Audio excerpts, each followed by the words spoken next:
Cada día crece más en todo el mundo el no a la pena de muerte.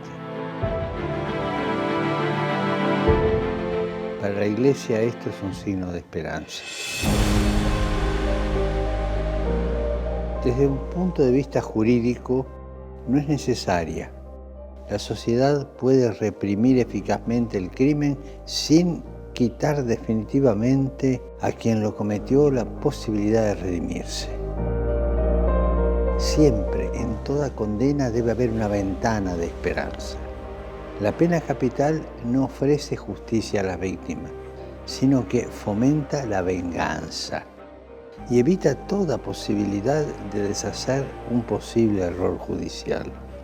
Por otro lado, moralmente la pena de muerte es inadecuada. Destruye el don más importante que hemos recibido, la vida.